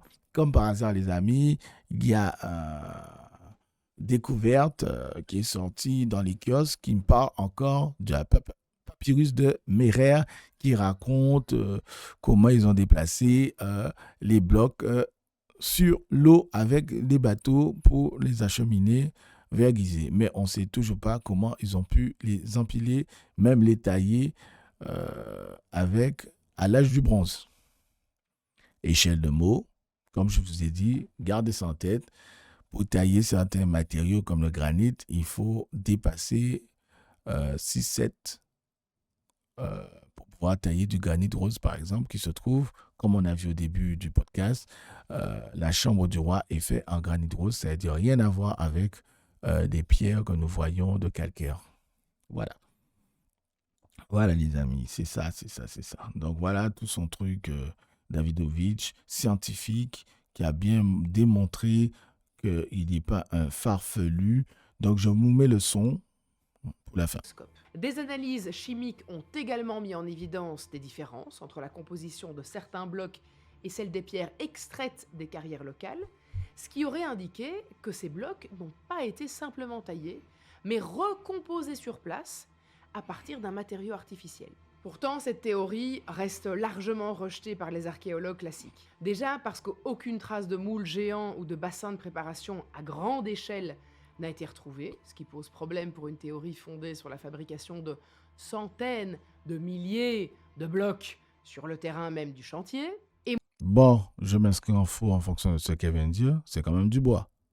Et nous avons vu aussi, donc si c'était du bois, on n'est pas obligé d'avoir des centaines de milliers de blocs, puisque c'est du coffrage. Il faut décoffrer. Donc c'est réutilisable. On n'est pas obligé d'avoir des millions de coffres. Une centaine par jour, on réutilise. Quand c'est sec, il faut attendre que ça sèche. C'est un principe de la logistique. Il faut attendre que ça sèche. Et ensuite, quand c'est séché, on remet le bloc par-dessus, on remet le coffrage et on fait couler. Tu n'es pas obligé d'avoir 11 millions de petits blocs de coffrage pour pouvoir faire la chose. Le coffrage en bois est réutilisé. Aussi simple que ça. Et aussi, pour vous faire bien comprendre, et je le répète à nouveau, il n'y a pas d'inscription hiéroglyphique de Medunetche ni sur, ni à l'intérieur, ni au-dessus, ni au-delà. Il n'y a pas une seule trace de hiéroglyphe. Or, nous avons vu que la quasi-totalité des monuments égyptiens de cette époque sont gravés, inscrits, on transmettait quelque chose. Donc là, on a l'impression que la transmission est plus sur le bâtiment lui-même qui est déjà une réponse, qui nous apporte quelque chose, que c'était limite inutile d'écrire quoi que ce soit, ou bien qui voulait vraiment garder le secret. Voilà, le secret est bien gardé. Donc, on continue encore son explication, mais je voulais mettre un petit point, un petit bémol à ça. Moi, je vous avoue que ce qui me pose problème, c'est que 50% des gens qui regardent mes vidéos ne sont tous... Donc là, les amis, on va passer encore à quelque chose de bien. On va encore parler d'encore un procédé d'acheminement des blocs. Allez, on va regarder le procédé, on va regarder si c'est cohérent. C'est tout ce qui est alternative. Ils essaient de trouver des solutions. C'est normal, nous aussi, on s'interroge. Donc, je vous transmets ces détails. C'est ça. Donc, on va voir tout de suite, une fois qu'ils ont les blocs, comment les transportent-ils? C'est ça la question. C'est ça la question. Donc, la question est bien posée. Merci, Maëlys. C'est exactement comment ils procèdent. Donc, on va voir ça tout de suite. D'Imhotep. À l'origine, Imhotep est un personnage bien réel. C'est un architecte, un médecin, un vizir et un prêtre sous le règne du pharaon Djéser. Il est le... Donc, je vous renvoie à mon podcast de dimanche. J'en ai parlé. Imhotep, le plus grand savant du millénaire. Enfin, de l'histoire ancienne et actuelle. concepteur de la toute première pyramide d'Égypte, celle à degrés de Saqqara qui, soit dit en passant, fut un tournant majeur dans l'histoire architecturale mondiale. Mais très vite, son image dépasse l'homme. Les siècles passant, Imhotep est divinisé, ce qui veut dire qu'il est désormais élevé au rang de dieu, un fait extrêmement rare pour un mortel. Il devient dieu de la sagesse, de la guérison et de la connaissance cachée. Plus tard, Imhotep incarne un savoir total, à la fois médical, architectural et céleste. On raconte qu'il aurait été le premier d'une lignée de bâtisseurs initiés, dépositaires d'un savoir sacré dont la trace serait encore visible aujourd'hui dans la disposition même des pyramides. Alors, je fais une petite précision et je m'arrête sur cette image qui est extraordinaire et vous allez comprendre pourquoi vous la voyez. Alors, on dit que Imhotep fait partie d'une tradition euh, de grands savants. Effectivement, il est issu de quelque chose que j'ai découvert très récemment quand même, durant le Covid, pour vous dire vrai.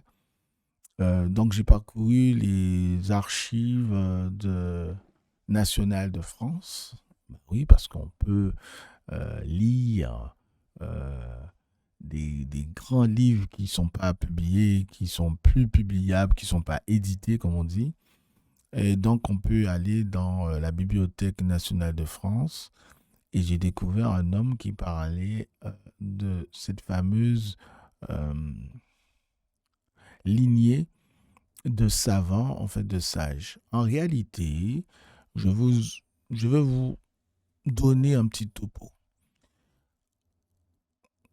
Ce que ce personnage a fait, qui était extraordinaire, qui s'appelle Imhotep, celui qui vient en paix, il était spécialiste dans énormément de domaines et il était le représentant de ces domaines-là, médicalement, architecturalement, astronomie, etc., etc. Et il est le bâtisseur, le concepteur de la pyramide de Saqqara de Djoser. Ok. Pour aboutir à un homme ayant toutes ces qualités, c'est qu'il a fait partie d'une école qu'on appelle l'école des mystères. L'école des mystères, en réalité, ce que j'ai découvert, je vous le donne en bombe, c'est que cette école-là s'appelle l'école de Thoth. L'école de Thoth, en gros, il l'appelait Djibouti. C'est une autre manière de parler de Thoth. C'est le même personnage, mais c'est une autre façon de dire son nom. Djibouti. Et en fait, c'est l'école de Djibouti, les amis. L'école de Djibouti, c'est une école où on crée des savants. C'est pas Polytechnique, c'est plus que ça. C'est pas l'école normale, c'est plus que ça. C'est pas Stanford, c'est plus que ça. C'est pas le MIT, c'est plus que ça. C'est pas la NASA, c'est plus que ça. C'est-à-dire qu'on va à la racine des choses, on a une méthodologie pour pouvoir enregistrer et emmagasiner des concepts, des idées, des calculs vitam aeternam. C'est-à-dire qu'ils ont ce qu'on appelle, ils ont créé, puisque leur langue a été créée comme ça, l'image plus une succession d'idées peuvent te permettre de mémoriser vitam aeternam des formules mathématiques, des concepts, etc. Ce qui te permet d'être un livre ouvert perpétuel. Donc, chaque 50 ans, chaque 1000 ans, ils avaient un individu, ou chaque 100 ans, chaque siècle, il y avait un individu qui brillait par ce savoir-là. Mais lui, il a dépassé tout le monde. Donc, ils avaient un gars qui était limite, on va dire de nos jours, on va dire Asperger. Et donc, Asperger, c'est des gens qui ont la capacité énorme lorsqu'ils sont concentrés sur quelque chose, une capacité de mémorisation, ils ont des capacités limites surhumaines de pouvoir développer, dessiner dans les maths, dans la médecine. Il y en a beaucoup de très connus qui ont élaboré des choses incroyables. On sait qu'Elon Musk est Asperger, on sait que beaucoup de grands savants de notre temps, ils étaient Asperger, etc. Et qui ont pu, grâce à leur concentration, grâce à une forme d'intelligence extraordinaire, élaborer conceptualiser et nous apporter au monde quelque chose d'extraordinaire. Donc cet homme-là fait partie de cette école-là, ce casque qui crée des gens comme ça. Et on a appelé ça l'école des mystères de GOT. Donc, qu'est-ce que ça, pourquoi je vous parle de ça? C'est parce que ce que j'ai découvert qui est extraordinaire, c'est que ils ne déposaient pas des brevets d'invention. Mais ils avaient quand même ce concept de dépositaire d'un savoir. Donc, qu'est-ce qu'ils se sont dit? Nous allons graver à vitam aeternam, avec la connaissance que nous avons des matériaux sur Terre, immortaliser ce qu'il y a dans le ciel et ce que nous avons découvert dans le ciel pour pouvoir le représenter sur Terre et pouvoir créer ce même ordre cosmique mais terrestre pour être nous-mêmes ordonnés par le même alignement cosmique. Donc, cette école-là a permis de sortir des grands savants, etc., et dont Imhotep qui a élaboré cette conception du cas divin. Le cas, c'est le corps où peut résider l'esprit de Ra, où s'incarner la divinité. C'est comme un avatar. Nous sommes, dans la terminologie des anciens Égyptiens, l'incarnation d'une partie de la divinité de celui qui nous a créés. C'est ça la définition d'un être humain. Ce n'est pas un humanoïde bipède, ce n'est pas ça la définition pour eux. La définition, c'est nous sommes le réceptacle grâce à une conception qu'on appelle le cas, comme un vase, mais un vase vivant, c'est-à-dire vraiment une pierre vivante qui permet de réceptionner une parcelle, une infime parcelle de la divinité. C'est pour ça que chaque être humain est honoré de son existence et doit être protégé parce qu'il est la représentation en tout cas d'une partie de la divinité sur Terre.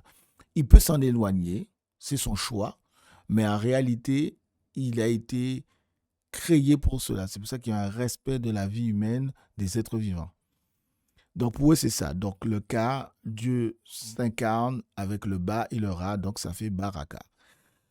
Donc la Baraka, la chance, comme on dit en arabe, mais en fait, ce sont des termes égyptiens. Le Ba qui représente entre guillemets l'âme et Ra, le rayonnement, c'est-à-dire le spiritus, l'animus et le corpus. Donc les sels, c'est-à-dire le corps corruptible. Ensuite, est imprégné ce qui nous anime, le sang, qu'on va appeler l'âme. Il y a de toute cette énergie-là. Et ensuite, Ra, qui est l'esprit divin. Donc, nous avons une parcelle de l'esprit divin en nous. Voilà. Donc, ce que vous voyez là actuellement, c'est la pyramide stylisée, mais elle n'est pas stylisée d'une manière, numérisée d'une manière bête, comme ça. Vous remarquez que le sommet pyramidion est en or. En fait, il semblerait, selon les écrits d'Hérodote ancien, le grec, il dit que la pyramide était comme ça, donc elle était toute blanche et lisse comme ça, et le sommet était en or. C'est-à-dire que c'était peut-être pas de l'or massif, mais en tout cas, c'était plaqué or, comme on dit. Pourquoi? On le saura bientôt dans un nouveau podcast. Mais voilà, c'était magnifique. Donc, imaginez sous un soleil éclatant, en plein désert, ou en pleine... peut-être que c'était pas le désert avant, hein, il y a 3000 ans. Donc, imaginez un monticule de plus de 268 mètres, et le soleil tape dessus, comme une montagne enneigée. Je ne vous dis pas les lunettes de soleil qu'ils étaient obligés de se mettre. Donc, je pense qu'il y a des gens qui ont perdu leurs yeux ou qui ne regardaient pas la pyramide de face lors du zénith, c'est-à-dire le soleil à son zénith, quoi. C'est incroyable. Les 3 pyramides principales du plateau de Gizeh présentent toutes un alignement exceptionnel avec les points cardinaux. La Alignement exceptionnel avec les points cardinaux. Écoutez ça bien, les amis. pyramide de Khéops est la plus précise, ce qui en fait l'un des bâtiments les mieux orientés au monde. Elle est alignée presque parfaitement avec le vrai nord, celui qu'on utilise pour les cartes et les satellites. Ses côtés suivent presque parfaitement l'axe réel de la Terre. C'est un exploit d'autant plus incroyable qu'il a été tenté à plusieurs reprises à notre époque, sans jamais réussir à égaler sa précision. Dans les années 90, l'égyptologue Mark Lehner et son équipe ont tenté de reproduire cet alignement avec les moyens supposés de l'époque, à savoir des bâtons, l'observation du soleil, des étoiles et les relevés d'ombre. Malgré leur expertise, ils n'ont jamais réussi à descendre sous les 0,2 degrés d'écart, soit 4 fois moins précis que la pyramide de Khéops. Incroyable. Autrement dit, même avec les 4 fois moins précis. 4 fois, c'est pas une fois, 2 fois. 4 fois moins précis. On est quand même dans la technologie du XXe siècle, les amis. On rigole ou on rigole pas? Moi, je rigole, moi. Moi, je suis obligé de rigoler. Extraordinaire. Parce que les gens, quand ils regardent la pyramide, ils disent, ouais, c'est mon monticule de pierre, qu'est-ce qu'il y a d'extraordinaire? Ben, c'est ça. Comment ils ont pu aligner massivement et orienter avec une précision telle qu'aujourd'hui, c'est compliqué. Je comprends pas. connaissances d'aujourd'hui, on reste incapable de faire mieux sans technologie moderne. Pour expliquer une telle précision, les chercheurs pensent que les Égyptiens se seraient appuyés sur les étoiles, et en particulier l'étoile polaire de l'époque, l'étoile Touban. À l'époque, c'est elle qui marquait le nord céleste, bien avant notre actuelle étoile polaire. Certains chercheurs pensent d'ailleurs que les conduits inclinés à l'intérieur de la pyramide auraient été orientés de manière à pointer vers cette étoile, comme pour servir de repère cosmique. Quand on observe les pyramides depuis le ciel, Regardez un bien. autre alignement astronomique apparaît. On remarque que 2 d'entre elles sont parfaitement alignées et que la troisième est légèrement en retrait, un peu décalée. Une erreur? Eh bien pas du tout. Cette configuration au sol correspond trait pour trait à l'alignement des 3 étoiles formant la ceinture d'Orion. Vous avez bien entendu. Donc, vous êtes en train de regarder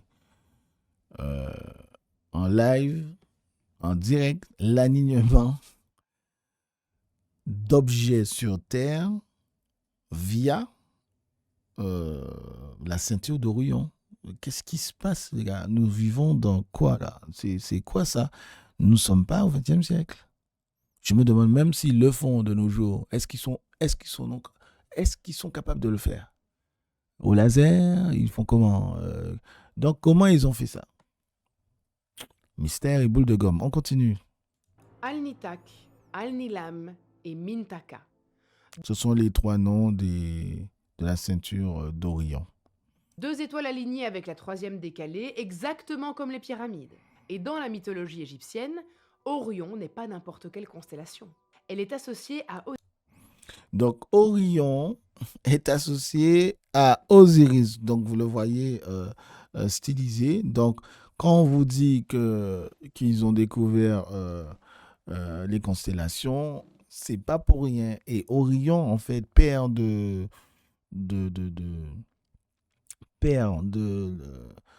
du système de la création de l'univers, où on l'appelle aussi Wasiré, la vraie prononciation, Wasiré.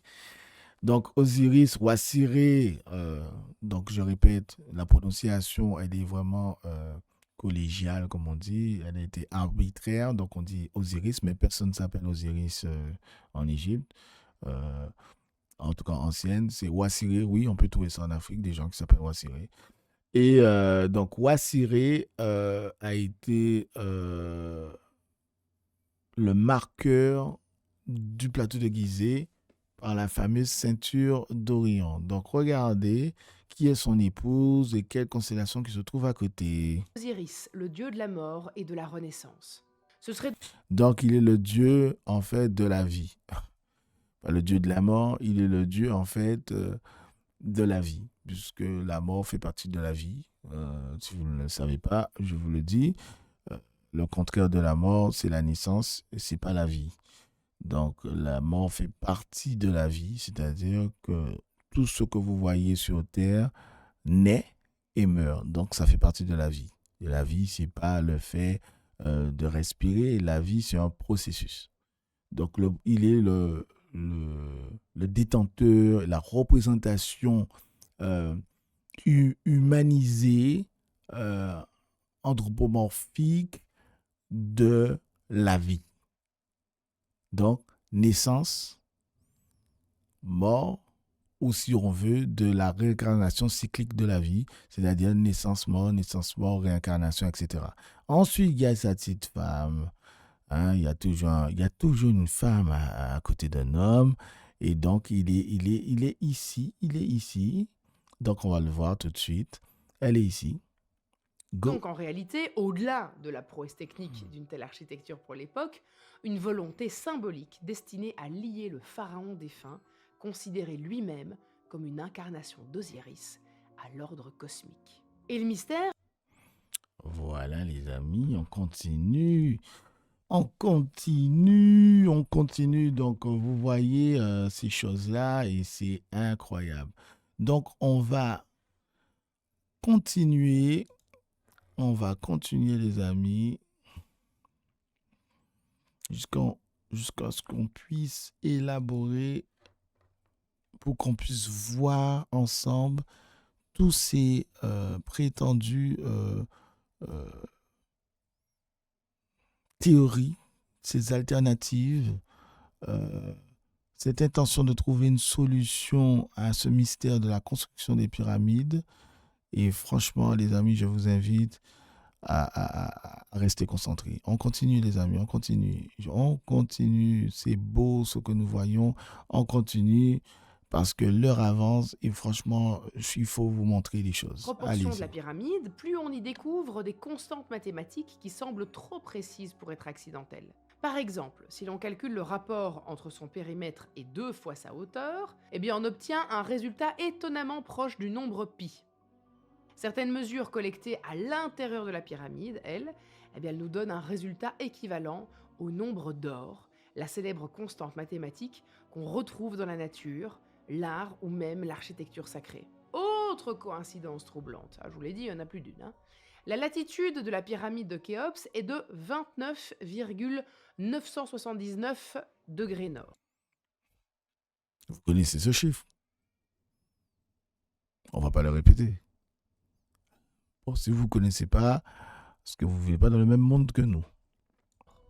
Soit, à quelques décimales près, la vitesse de la lumière dans le vide exprimée en mètres par seconde, une donnée que l'on considère pourtant comme impossible à connaître pour une civilisation de l'Antiquité selon les critères de la science moderne. Et si seulement ça s'arrêtait là. Des chercheurs et géographes alternatifs ont mis en évidence un alignement troublant entre plusieurs sites mégalithiques connus, dont la pyramide de Khéops en Égypte, le site de Teotihuacan au Mexique, le temple nous en parlerons dans les prochains podcasts. Angkor Wat au Cambodge et l'île de Pâques, perdue au large du Chili. Une ligne parfois aussi appelée axe sacré ou ligne de Saint-Michel. Tous oui, ligne de Saint-Michel. Pour ceux qui sont un peu catholiques ou d'autres religions, Saint-Michel représente une sorte d'archange. Voilà. Donc, il y a quelque chose de symbolique dans tout ça. Et c'est assez incroyable. Regardez l'alignement, c'est assez incroyable. Non, mais les amis, c'est n'importe quoi. Moi, je n'en reviens pas. Donc, je vous le montre. Vous allez faire vos recherches. Mais en tout cas, ce sont les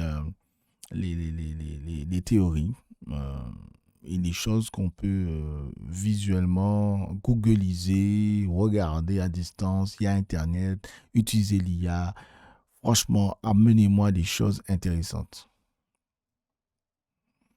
Donc oui, dans le podcast précédent, Paul Pi, malade. Oui, il y a les pyramides, les blocs sont arrivés par bateau démontable. On appelle ça selon le papyrus de Merer. Et oui, mais ça n'explique pas tout parce qu'il faut quand même les monter, ces pierres. Donc, qu'il y ait une théorie alternative ou qu'il y ait plusieurs façons de tailler ou d'acheminer les blocs, la question c'est pourquoi tu prends des blocs aussi loin? Ça veut dire que tu as la logistique pour le faire. Tu vas expressément au plateau de Gizeh pour pouvoir aligner les étoiles. Tu construis des pyramides pour un alignement incroyable. Tu fais la chambre du roi avec un autre type de pierre, du granit rose.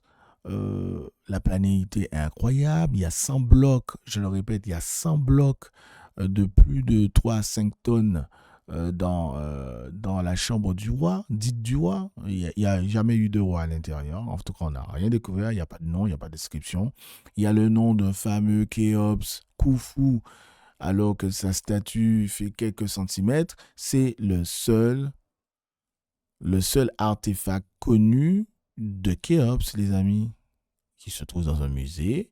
Il fait quelques centimètres de haut pour un gars qui a fait une construction, restons polis, pour un pape, pour un pharaon, pour le représentant de celui qui a fait le plus grand monument. Je trouve quand même assez difficile que les archéologues, les égyptologues ont trouvé qu'une petite statuaire, mais vraiment un truc de brocante, quoi, de plus de quelques centimètres. Les amis, c'est même pas la taille du micro, c'est tout petit.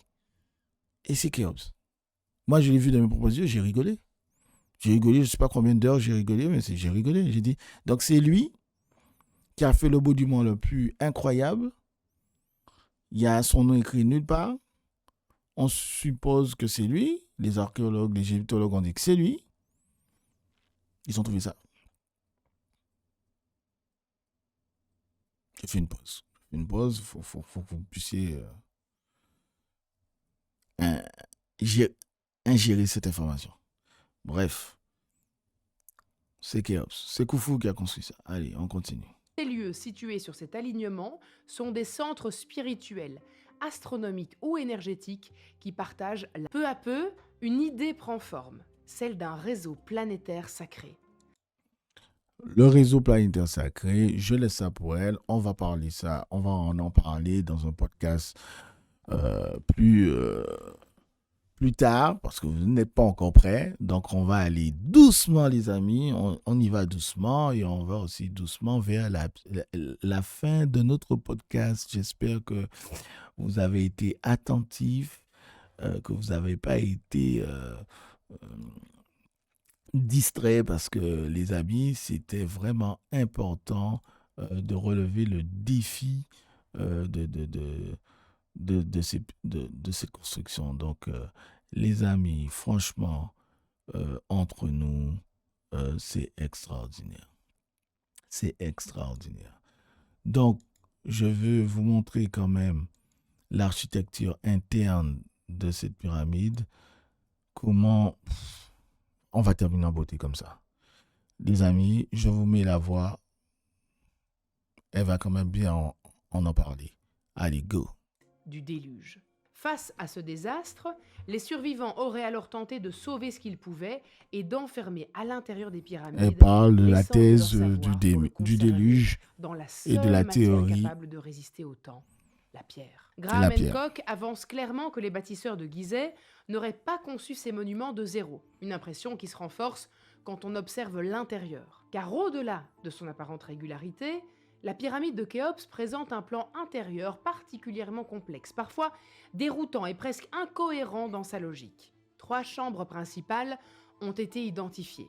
Une chambre souterraine, creusée directement dans le roc. Regardez, les amis. Une chambre dite on finit avec ça. au centre, et la célèbre chambre du roi, plus en hauteur, la seule à contenir un sarcophage. Mais un sarcophage vide. Toutefois, rien dans cet agencement Sans couvercle. semble suivre un plan funéraire classique. À commencer par les galeries elles-mêmes. L'accès principal ne mène pas directement à la chambre funéraire, comme dans la plupart des tombes égyptiennes. Il traverse une succession d'espaces dans un couloir descendant, une galerie ascendante et un passage bas qu'on ne peut emprunter qu'à genoux. On a même trouvé une chambre souterraine creusée dans le rocher, très en profondeur, mais inachevée, comme abandonnée en pleine construction, dont la fonction reste aujourd'hui inconnue. Plus haut, la galerie ascendante débouche sur la grande galerie, un couloir monumental de 8,5 mètres de haut, aux parois inclinées, à la fois disproportionnées et inutiles, si l'on se limite à sa fonction funéraire. Le tout évidemment agrémenté de ces petits conduits de 20 cm. Rien ne ressemble à une tombe pensée d'un seul trait. Tout donne plutôt l'impression d'un monument réaménagé, adapté au fil du temps, comme si les Égyptiens n'avaient pas bâti la pyramide de Khéops depuis la base, mais qu'ils avaient trouvé sur place une structure bien plus ancienne C'est dont l'une des ils auraient théories de Graham simplement Hancock. réutilisé les fondations, les chambres ou le tracé. Et cette logique devient encore plus troublante lorsqu'on s'intéresse à l'acoustique du lieu. C'est une découverte rarement évoquée mais lourde de sens. Lorsqu'un son est émis dans la chambre du roi, par exemple, Écoutez un les son, amis. un bol chantant ou même une vibration grave, les parois de granit résonnent naturellement autour de 432 Hz, une fréquence considérée comme celle de l'harmonie cosmique, censée être en résonance avec les battements du cœur humain et les cycles de la Terre. Il s'agit 432 d'un Hz. effet Tous les physique musiciens bien connu, sont puisque tout espace clos a connaissent une ça. fréquence naturelle de résonance liée à sa forme, ses matériaux et son volume. Ce qui interpelle ici, c'est la valeur précise de cette fréquence et ce qu'elle évoque. Dans la tradition musicale occidentale, le La à 432 Hz est considéré par certains comme la fréquence naturelle de l'univers, en Exact. opposition au La moderne qui est à 440 Hz. D'un point de vue plus technique, 432 Hz serait mathématiquement plus cohérent avec des constantes naturelles comme pi, phi ou la vitesse de la lumière. Le granit, utilisé pour construire cette pièce, importé d'Assouan, à près de 900 km au sud, est un 900 excellent conducteur kilomètres, acoustique. les amis. Il contient du quartz, un matériau piézoélectrique capable de produire une charge électrique lorsqu'il est soumis à une pression ou une vibration. En d'autres termes, Entre guillemets, c'est comme ça fonctionnent les montres quartz. Il y a une pression, une petite décharge sur un morceau de quartz et qui va faire alterner et vibrer. C'est la grande découverte qui a failli anéantir l'horlogerie dite mécanique, mais grâce à Swatch en Suisse, ils ont réussi à sauver toute l'horlogerie dite à balancier mécanique qui n'utilisait pas le quartz et nous montre